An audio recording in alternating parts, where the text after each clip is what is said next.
അതിജീവനത്തിൻ്റെ ക്ലേശകരമായ ജീവിതഗാഥയാണ് പെരുമ്പളം ഗ്രാമത്തെ തഴുകിയൊഴുകുന്ന വേമ്പനാട്ടുകായലിൻ്റെ തീരത്തെ കക്കവാരൽ തൊഴിലാളികളുടെ കഥ.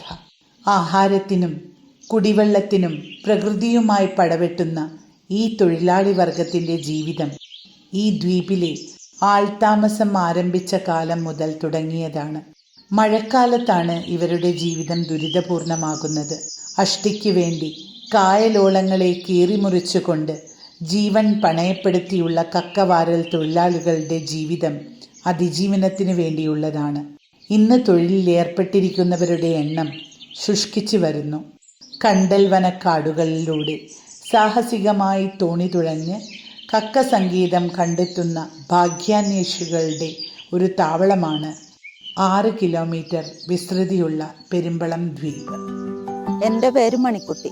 ഞങ്ങൾ കക്കാവാരിയാണ് ഉപജീവനം നടത്തുന്നത്. ഭയങ്കര കഷ്ടപ്പാടുള്ള ജോലിയാണ്.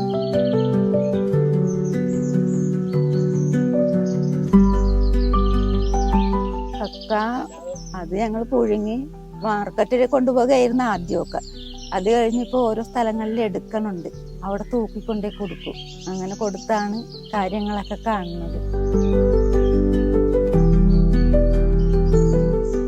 2015 പ്രളയം ഉണ്ടായി. പെരയുടെ പറ്റം വരെയും വന്നു, ചവിട്ട വരെയും വന്നു. ഞങ്ങൾ 5-6 ദിവസം സ്കൂളിലായിരുന്നു. കുടിവെള്ളം ഞങ്ങൾ ഈ ജോലി കഴിഞ്ഞിട്ട് വേണം കുടിവെള്ളത്തിന് പോകാനായിട്ട്. അത് നമ്മുടെ ആവശ്യത്തിന് എല്ലാത്തിനും കുടിവെള്ളം അങ്ങ് ദൂരെ നിന്ന് കൊണ്ടുപോകാനായിരുന്നു. എൻ്റെ വീട്ടിൽ വള്ളത്തേലാ വെള്ളം കോരാൻ പോണത്. കായലിൽ കൂടി വെള്ളത്തിന് പോകുമ്പോൾ തോണി തുഴഞ്ഞ് വേണം പോകാൻ. ജീവിതമൊക്കെ സുഖമാണ്, യാത്രയുടെ ബുദ്ധിമുട്ട് മാത്രമേ ഉണ്ടായിരുന്നുള്ളൂ. അത് ജങ്കാറും ബോട്ടും ഒക്കെ നോക്കി ആ സമയത്തിനൊക്കെ പോയെങ്കിൽ മാത്രമേ പറ്റുള്ളൂ.